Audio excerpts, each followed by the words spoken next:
Sarah Mitchell stared at her phone in horror. The confirmation of her rent payment, meant for her landlord, had just been sent to the wrong recipient.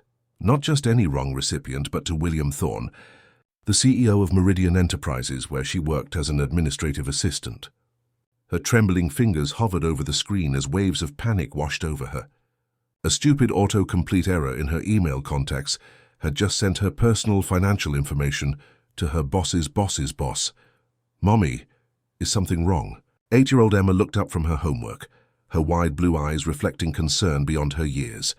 "No, sweetheart, just a work thing," Sarah lied, forcing a smile. The last thing she needed was for her daughter to worry, too. Being a single mother, to Emma and her 10-year-old brother Jacob, was challenging enough without adding her own anxieties. To their young shoulders, their small 2-bedroom apartment in Portland was modestly furnished, but clean and cozy. Sarah had made it a home with second-hand furniture, colorful throws and framed artwork from her children. The $1,450 monthly rent was steep for her salary, but the school district was excellent, and she'd do anything to give her kids a good education. Sarah glanced at the clock. 7:30 p.m. William Thorne would surely have left the office hours ago. He probably wouldn't see the email until morning, if at all.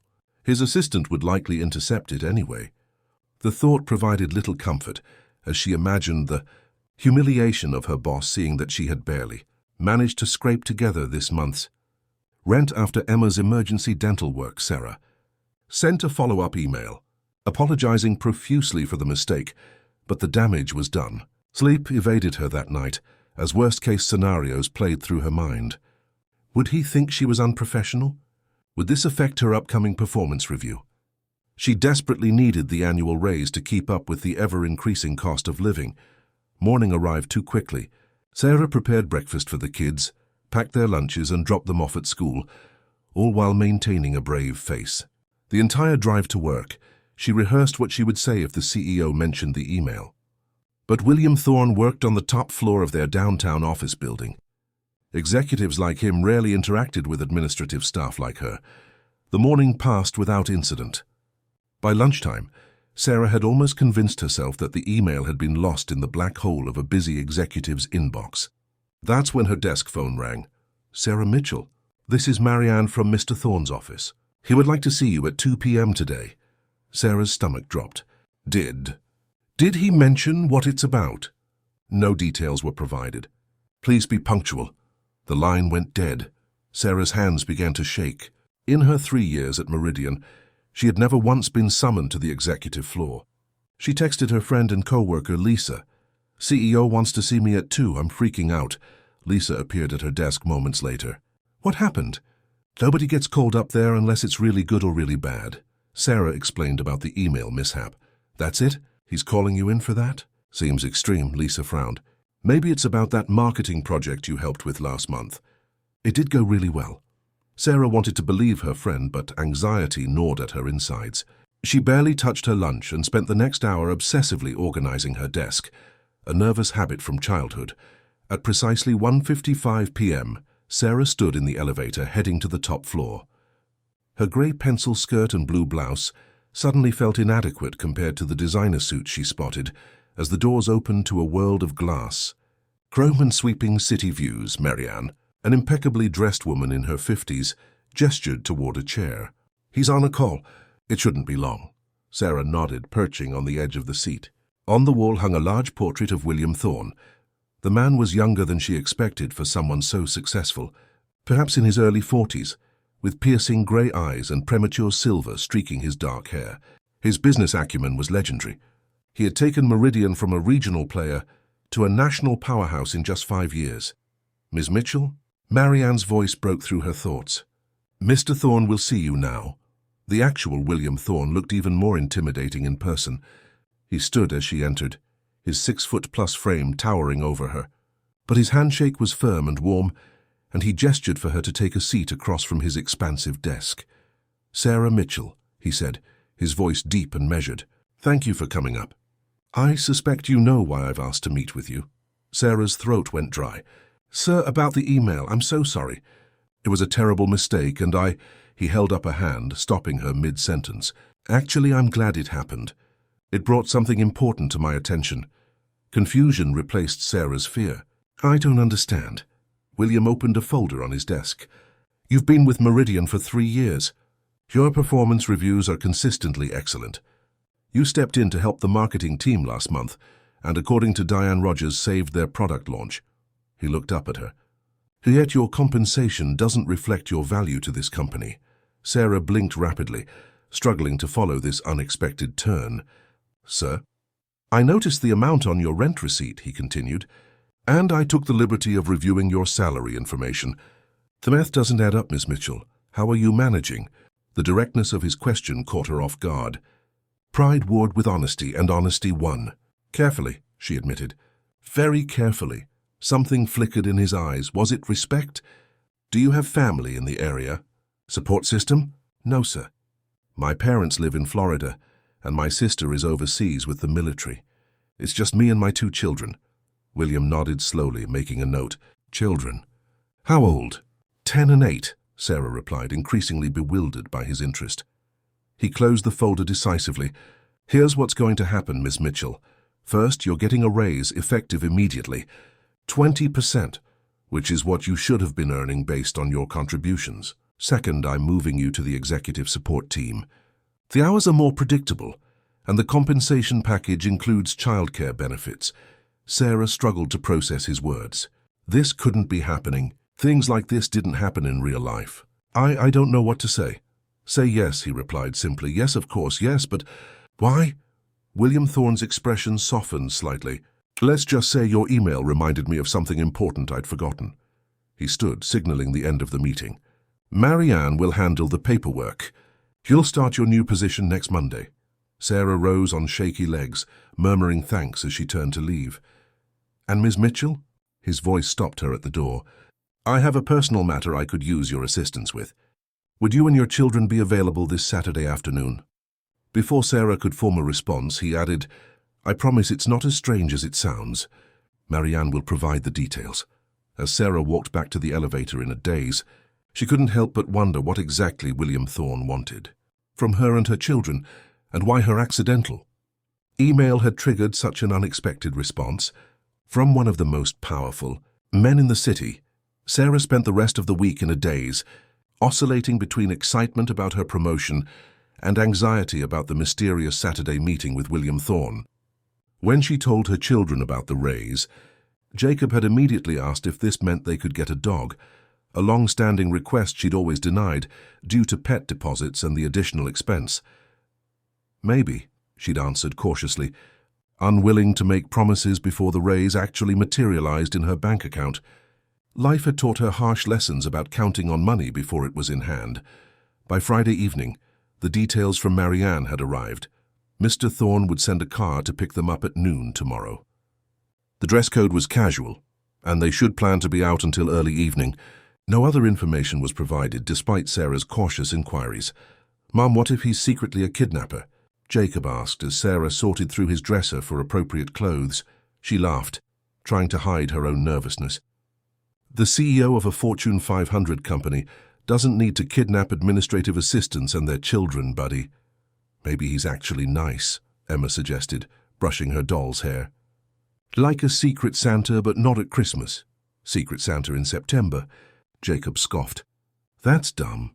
You're dumb, Emma retorted.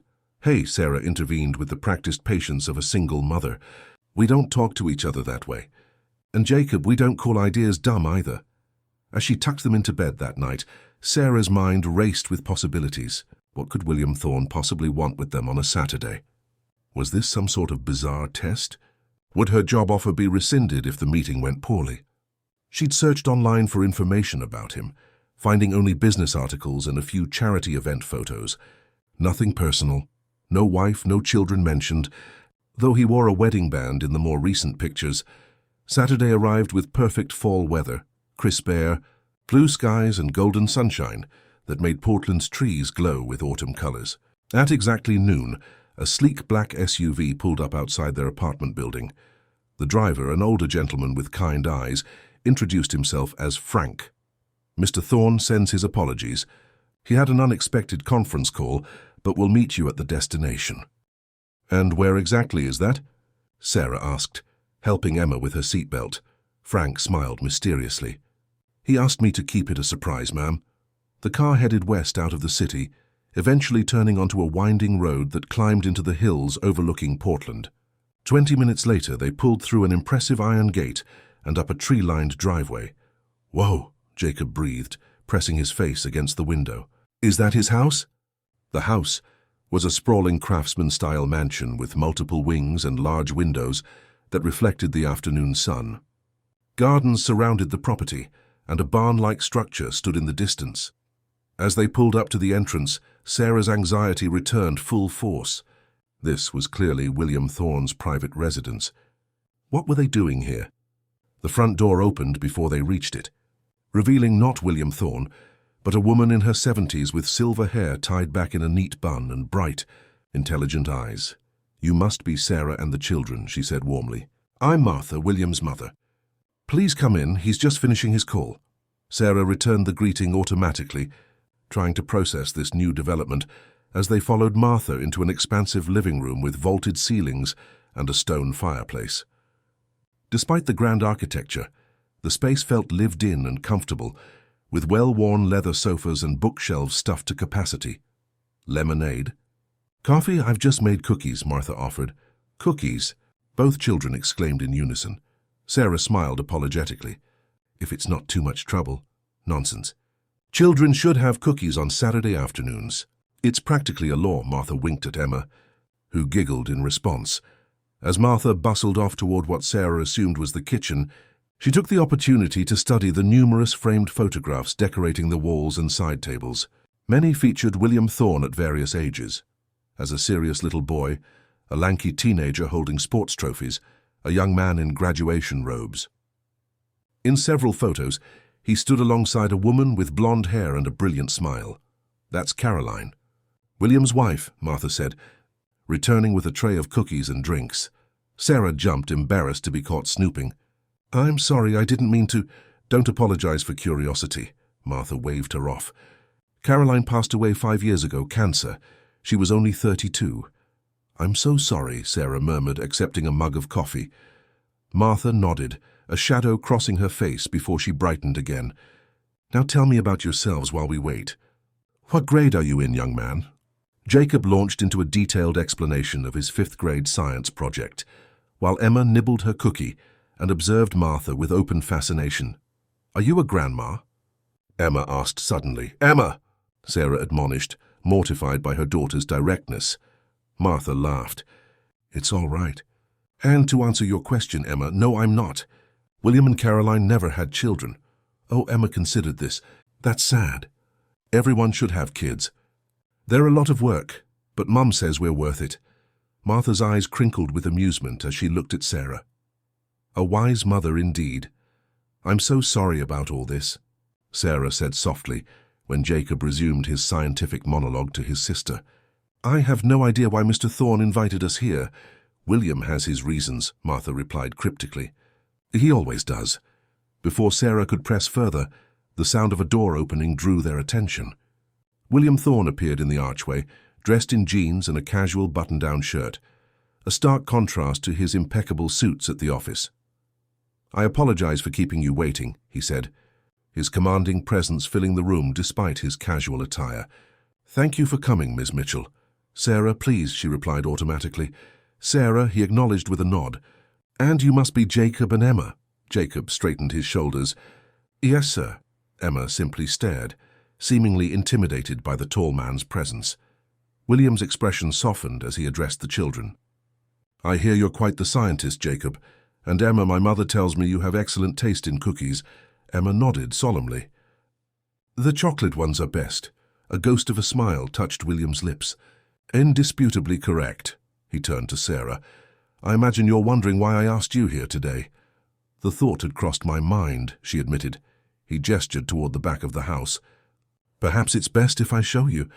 Curious and increasingly confused, Sarah and the children followed William through the house and out onto a large covered patio that overlooked rolling hills and a small lake.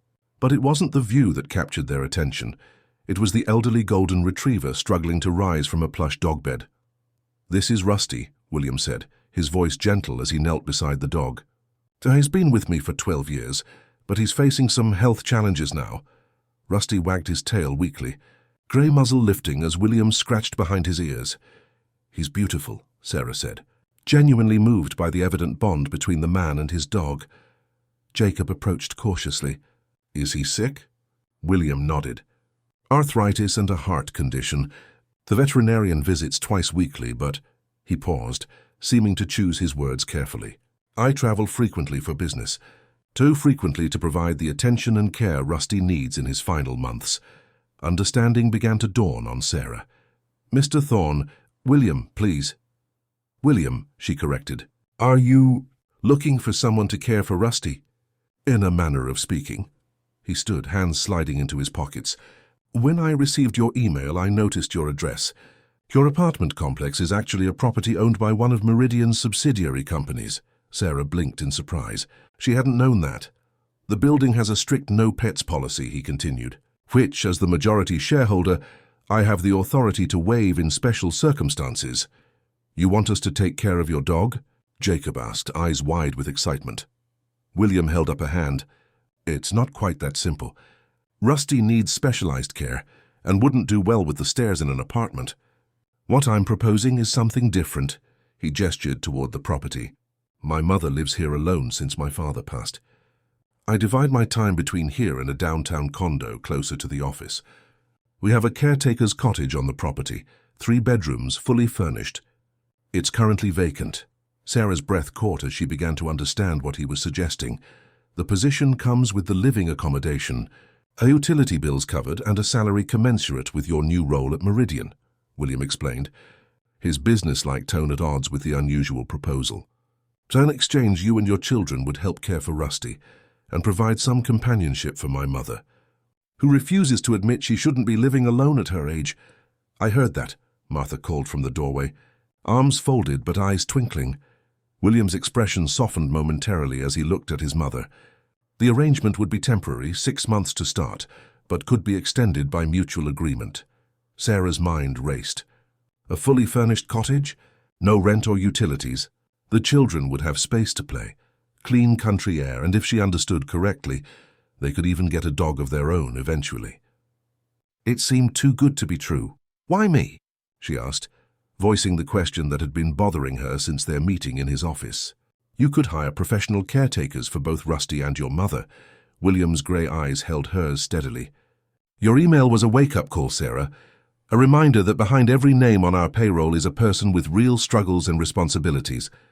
Your honesty about your situation was refreshing. He glanced at Jacob and Emma, who were now cautiously petting Rusty under Martha's supervision. And truthfully, this house needs children in it again. The statement hung in the air, laden with unspoken grief. May I have some time to think about it? Sarah asked, overwhelmed by the offer and its implications. William nodded. Of course. But I should mention one thing before you decide. What's that? There's a local school bus that stops at the bottom of our driveway.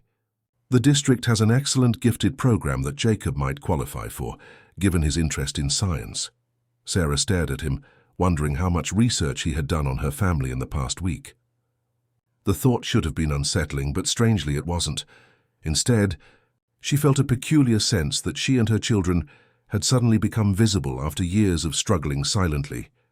As she watched Jacob and Emma laugh while Rusty licked their hands, Sarah couldn't help but wonder if her mistaken email had led them to exactly where they were meant to be, or if this was simply too good to be true. The cottage exceeded all of Sarah's expectations. Nestled among maple trees at the edge of the property, the stone building featured large windows, wooden beams, and a wraparound porch complete with a swing. Inside, the furnishings were tasteful but comfortable, nothing ostentatious, just well-crafted pieces that looked both elegant and lived in. It was the kind of home Sarah had always dreamed of, but never imagined she could afford. Mom, my room has a window seat, Emma called from upstairs. And there are books already here. Jacob's excited voice followed. Mine has a desk with a telescope. A real telescope. Sarah stood in the kitchen, running her hand along the granite countertop in disbelief. After touring the property with Martha yesterday, she'd spent a sleepless night weighing William's offer. By morning, her practical concerns had been overwhelmed by the undeniable benefits for her children. She'd called the number William had given her and accepted his proposal. Now, just one day later, they were moving in. The speed of the change was dizzying, finding everything you need.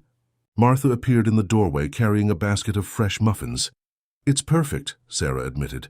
"I'm not sure what to say except thank you." Martha waved away her gratitude. "William mentioned your children's father isn't in the picture."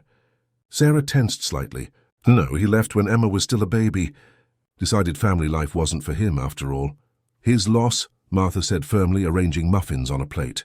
"Some men don't recognize what matters until it's too late." There was something in her tone that suggested she was speaking from experience, though not about Sarah's ex-husband. Before Sarah could inquire further, the children thundered down the stairs, followed at a much slower pace by Rusty, who navigated each step with careful deliberation. "He followed us upstairs," Jacob explained, patting the golden retriever's head. "Is that okay?" "Of course," Martha smiled. This cottage was originally built for the property's groundskeeper and his family. Rusty spent his puppy days here when the previous caretaker was training him. "Really?" Emma's eyes widened. "So he knows this house?"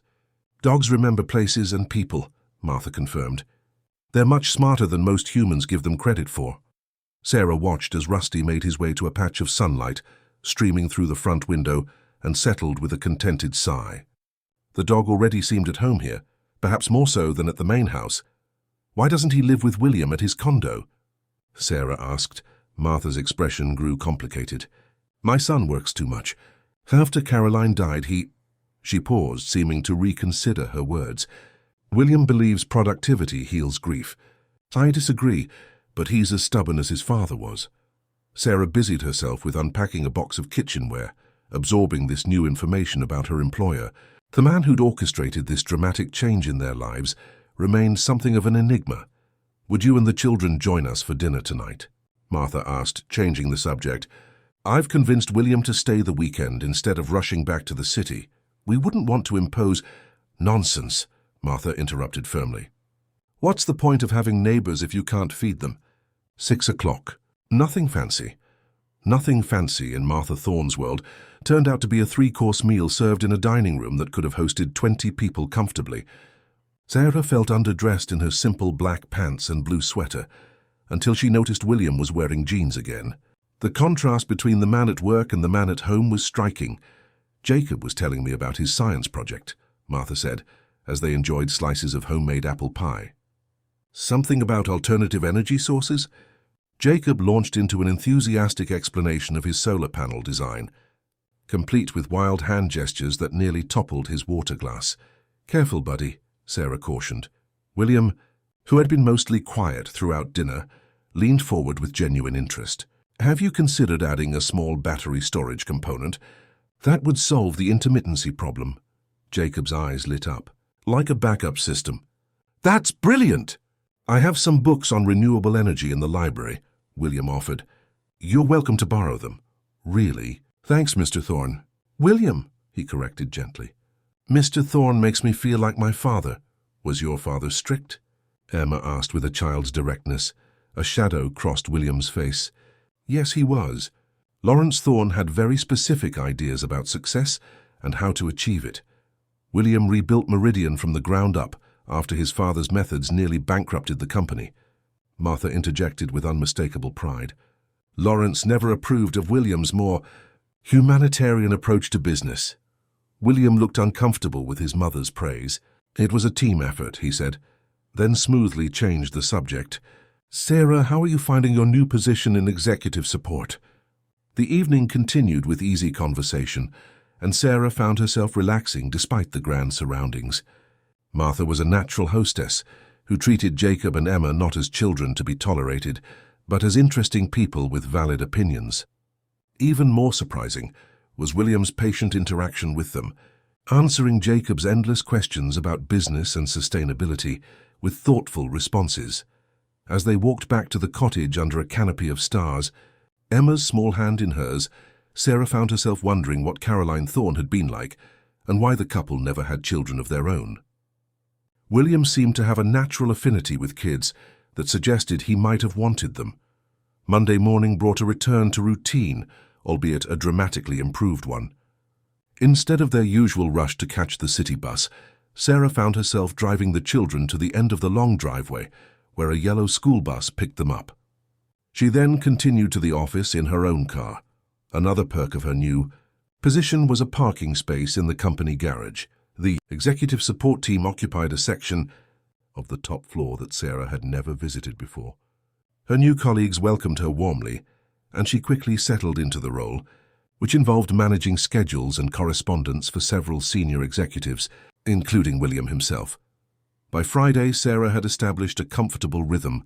She woke early to walk Rusty around the property, then prepared breakfast for the children. After school, they took turns helping with the elderly dog's care, under Martha's watchful eye. Evenings were spent in the cottage, completing homework and enjoying the peaceful surroundings. William remained a distant figure, appearing only on weekends and even then, often disappearing into his home office for hours. When he did interact with them, he was unfailingly polite but reserved, as though maintaining an invisible boundary. That boundary blurred unexpectedly one Saturday afternoon when Sarah found him in the main house's kitchen, attempting to bake cookies with Emma while Martha was at her book club. She insisted, he explained somewhat sheepishly, flour dusting his normally impeccable appearance, and Mother left explicit instructions. Emma beamed as she messily stirred chocolate chips into cookie dough. William's never made cookies before. Can you believe it, Mom? Sarah bit back a smile. Everyone has to learn sometime. Caroline was the baker, William said quietly, his expression softening at the memory. I never paid attention when she tried to teach me. The admission felt significant, a small piece of personal history offered voluntarily. Sarah acknowledged it with a nod and rolled up her sleeves. Well, it looks like you two could use some help. The unexpected domestic scene shifted something in their relationship. After that day, William began to join them more frequently for walks with Rusty, for impromptu science lessons with Jacob, and occasionally for casual dinners at the cottage, where conversation flowed more easily than in the formal dining room of the main house. October slipped into November, and with Thanksgiving approaching, Sarah realized they'd been living on the Thorne property for almost 2 months. The arrangement had transformed her children. Jacob was thriving in his new school, while Emma had blossomed under Martha's grandmotherly attention. The only cloud on the horizon was Rusty's declining health.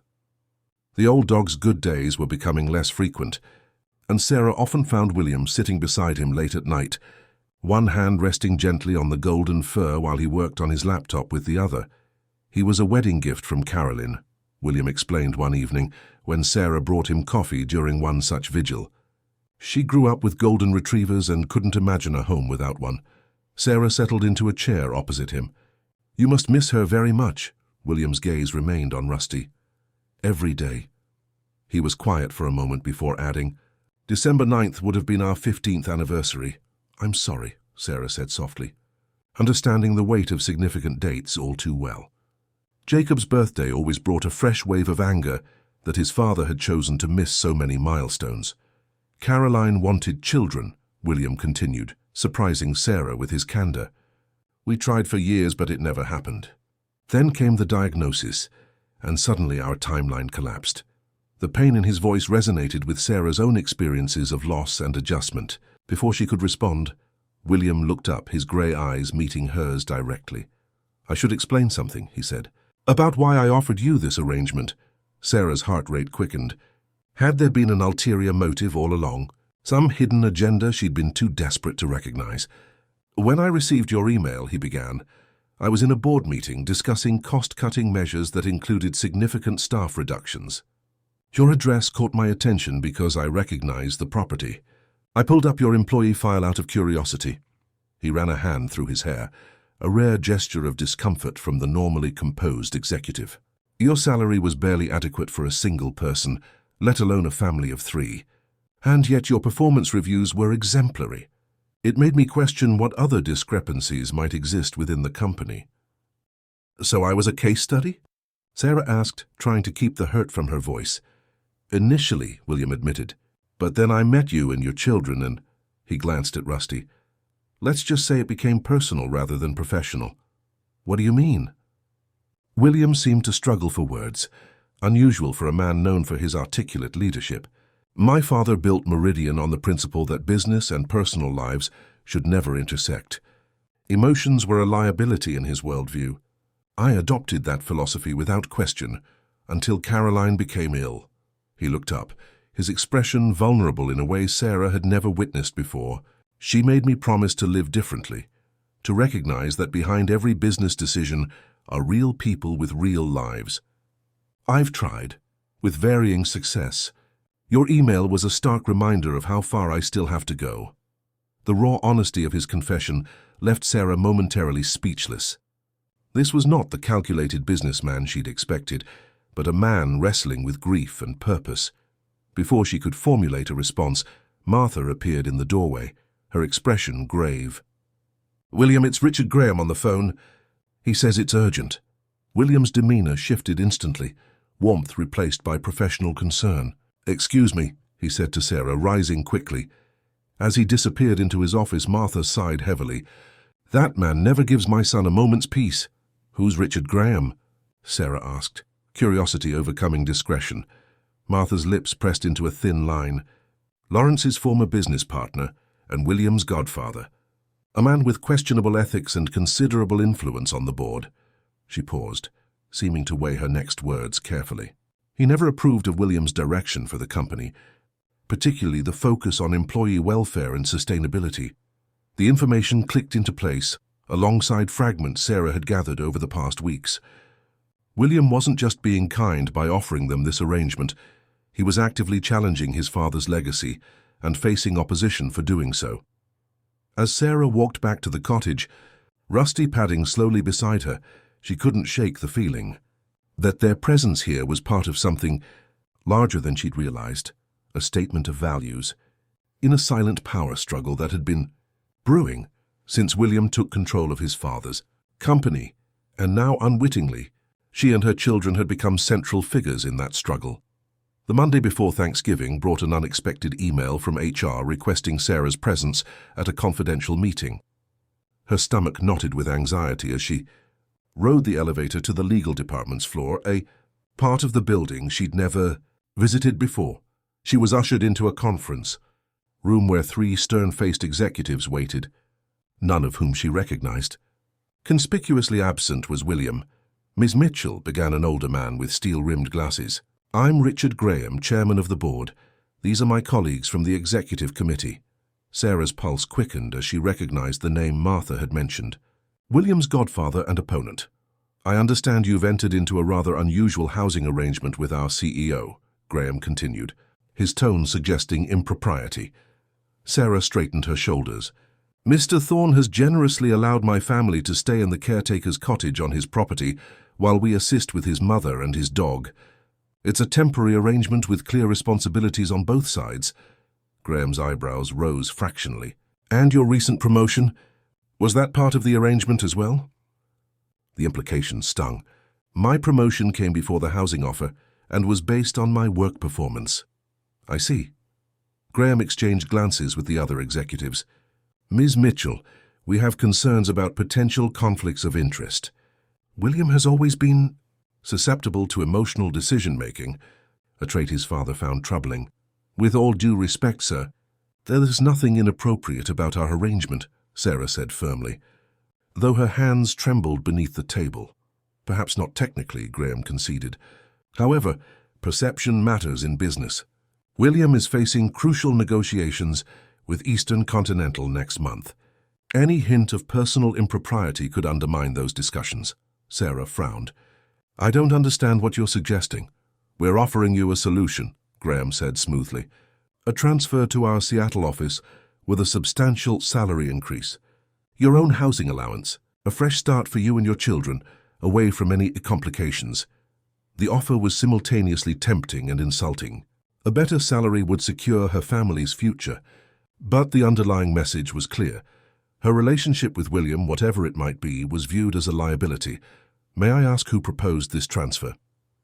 Sarah asked carefully. "The board believes it's in everyone's best interest," Graham replied, evading the question.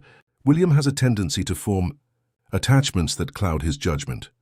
His wife's illness affected his leadership significantly. We cannot afford another distraction. The callous reference to Caroline sent a wave of anger through Sarah. Does William know about this meeting? Graham's silence was answer enough. I appreciate the offer, Sarah said, rising from her chair, but I'll need to discuss it with Mr. Thorne before making any decisions. That would be inadvisable, Graham warned. This opportunity may not remain available if you involve him. Then I guess I'll have to take that risk, Sarah replied, summoning courage she didn't know she possessed. Good day, gentlemen. She managed to maintain her composure until she reached the ladies' room, where she locked herself in a stall and took several deep breaths. The meeting had revealed forces at work beyond her understanding. Graham clearly viewed her as a pawn in some larger corporate game. Should she tell William? Would that make things worse for him? For her children? The cottage had become home in a way their apartment never had. The thought of uprooting them again, especially to a new city, was painful. Her phone buzzed with a text from Martha. Come home early if possible. Rusty isn't doing well. Personal crisis temporarily overshadowed professional intrigue. Sarah informed her supervisor she needed to leave for a family emergency and drove straight to the Thorne estate. She found Martha and the children in the cottage, gathered around Rusty's bed. The old dog's breathing was labored, his eyes cloudy but still tracking movement. The vet's been here, Martha explained quietly. It's time. William is flying back from Chicago, but his plane doesn't land for another 3 hours. Sarah's heart sank. What did the vet say? That we should make him comfortable. That waiting might mean suffering. Jacob looked up, tears streaming down his face. We can't let him hurt, Mom. Emma was silently stroking Rusty's ears, her small face solemn with understanding beyond her years. Sarah knelt beside her children. I know this is hard. Rusty has been a wonderful friend, but sometimes the kindest thing we can do for those we love is let them go when it's time. William should be here, Martha said, distress evident in her voice. Sarah checked her watch, calculating. Even if William's plane landed on schedule and he drove directly here, it might be too late. The thought of Rusty suffering while they waited was unbearable. Let me call him, she suggested. William answered immediately, background noise suggesting he was still at the airport. When Sarah explained the situation, his voice broke slightly. Put the phone on speaker. By his ear. She did as requested, watching as Rusty's tail thumped weakly at the sound of his master's voice. William spoke softly to his old friend, thanking him for years of companionship and loyalty. By the time he finished, there wasn't a dry eye in the room. Sarah, William said finally, if you think it's time, please stay with him. Don't let him be alone. We're all here, she promised. We won't leave him. The veterinarian returned 30 minutes later and administered the injection that would end Rusty's suffering. The old dog slipped away peacefully, surrounded by people who had grown to love him in his final months. Martha retreated to the main house afterward, grief etching new lines in her face. The children, exhausted by emotion, fell asleep early. Sarah sat alone on the cottage porch, watching darkness settle over the property and wondering what the morning would bring. A car's headlights cut through the night around 9 o'clock. Moments later, William appeared at the bottom of the porch steps, his tie loosened and eyes red-rimmed. You made it, Sarah said softly. Too late, he replied, his voice hollow. He knew you were coming. He heard your voice. William sank onto the step beside her, shoulders slumped in a posture she'd never seen from him before. Thank you for being there, for handling what I couldn't. They sat in silence for several minutes before Sarah gathered her courage. I need to tell you something. I had a meeting with Richard Graham today. William's expression hardened instantly. What did he want?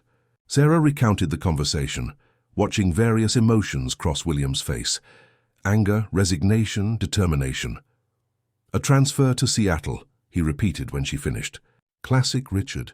Remove the perceived problem rather than address the underlying issue, which is... William ran a hand through his hair. My father built Meridian as a profit machine with little concern for the human cost. When I took over, I began shifting our focus towards sustainability and employee welfare. Richard and his faction see those changes as weakness. They mentioned negotiations with Eastern Continental. A potential merger, William confirmed. If it goes through, Meridian's approach to business will transform the entire organization. If it fails, Richard and his allies will have ammunition to force me out. Sarah absorbed this information with growing alarm. And they see me as… What a distraction. William's gaze met hers directly. They see what I've been reluctant to acknowledge myself. The air between them seemed to vibrate with unspoken possibility. Sarah's heart raced as William carefully reached for her hand. My father believed personal and professional lives must remain strictly separate, he continued. I accepted that philosophy until Caroline showed me its flaws. When she died, I retreated into work because it was safer than facing grief. His fingers tightened around hers. Your email, that simple mistake, forced me to see what I'd been ignoring. That people aren't just resources or assets. They're messy, complicated, and infinitely valuable. William, Sarah began, uncertain where this conversation was heading. I don't want you to go to Seattle, he said simply. But I won't stand in your way if that's what you choose. The sincerity in his eyes left her momentarily speechless. Before she could respond, her phone buzzed with a text from an unknown number. Final offer, Seattle package plus college funds for both children. Decision required by noon tomorrow. Gee, she showed William the message, watching his expression darken. He's playing hardball, William muttered, using your children as leverage. It's a generous offer, Sarah admitted reluctantly. It's manipulation, William countered. But he's right about one thing. Your children's future is important. He stood abruptly. I need to make some calls. Will you be all right? Sarah nodded, confused by his sudden shift but too emotionally drained to press for explanations. We'll be fine. The next morning, Sarah dropped the children at school with a heavy heart, still uncertain what decision to make. Graham's noon deadline loomed as she drove to the office, where she found her team gathered around a television in the break room. What's happening? She asked.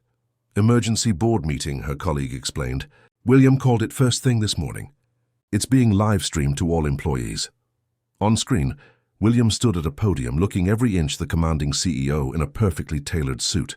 Behind him sat the board members, including a visibly displeased Richard Graham. Meridian was founded on principles of innovation and excellence, William began. But somewhere along the way, we lost sight of our most valuable asset, our people. He outlined a sweeping new employee benefits package that included increased parental leave, childcare subsidies, educational assistance, and, most surprisingly, a housing initiative for employees facing challenging market conditions. These changes are non-negotiable, he stated firmly. And they will be implemented before our discussions with Eastern Continental proceed.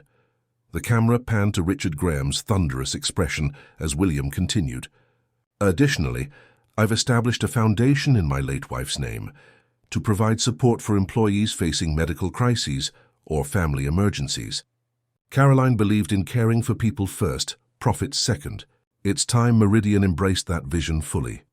Sarah watched in astonishment as William effectively transformed company policy in a single announcement, directly challenging Graham's old-school approach.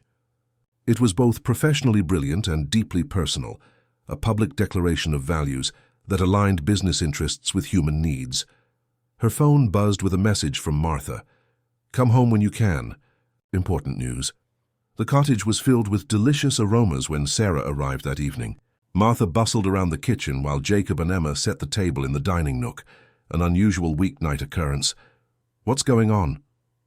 Sarah asked, noticing an unopened bottle of champagne on the counter. William's on his way, Martha explained with a mysterious smile. He asked us to wait for him. He arrived 20 minutes later, looking simultaneously exhausted and energized. Did you see the announcement? He asked Sarah immediately. Everyone did, she confirmed. It was extraordinary. Richard tendered his resignation an hour later, William said, unable to hide his satisfaction. 3 other board members followed suit. Martha clapped her hands together. Good riddance! Lawrence's old guard is finally stepping aside. William turned to the children, who were watching the adult conversation with interest. Jacob, Emma, I have a question for you. How would you feel about having a puppy? Their eyes widened simultaneously. Really? Jacob breathed. A golden retriever puppy, William clarified. Rusty's breeder called last week. They have a new litter, and they've offered us first choice. Us? Emma questioned. William glanced at Sarah. That depends on your mother. Martha discreetly ushered the children into the living room, leaving Sarah and William alone in the kitchen. The Seattle offer? Sarah asked, Officially withdrawn, William confirmed, along with Richard's influence and the housing initiative you announced. A smile touched his lips. Inspired by a certain misdirected email, but developed into something that will help hundreds of employees. Sarah shook her head in amazement. You risked everything today. No, he countered softly. I found everything. He took her hands in his. Sarah, I have a different proposal for you and the children. Not a temporary arrangement this time. Her breath caught as understanding dawned. William, the cottage is yours for as long as you want it, he said quickly. No strings attached, but I'm hoping you might consider something more permanent. For all of us. Are you asking what I think you're asking? His grey eyes held hers steadily. Caroline once told me I'd recognize a second chance at happiness if I was brave enough to see it. She was right. In the living room, Jacob and Emma's laughter mingled with Martha's as they discussed puppy names. The sound of family, something both Sarah and William had lost in different ways, filled the cottage. We've only known each other a few months, Sarah said cautiously, though her heart raced with possibility. And yet, William replied, I feel like that mistaken email was the most fortunate accident of my life, Sarah. Thought about the journey that had brought them here, from a desperate single mother, struggling to make rent to this moment of unexpected connection. Life rarely offered neat resolutions or perfect timing, but sometimes, just sometimes, it provided second chances. The puppy will need a proper home, she said finally, a smile spreading across her face. With a family, William's expression brightened with hope. Is that a yes? It's a beginning, Sarah answered, leaning forward to seal the promise with a kiss.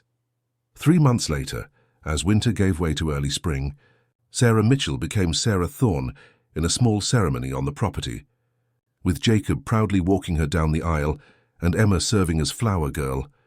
Martha beamed from the front row, while a golden retriever puppy named Chance supervised the proceedings from William's side. The email that had accidentally changed everything now hung, elegantly framed in William's home office, a reminder that sometimes life's greatest blessings arrive through the simplest of mistakes.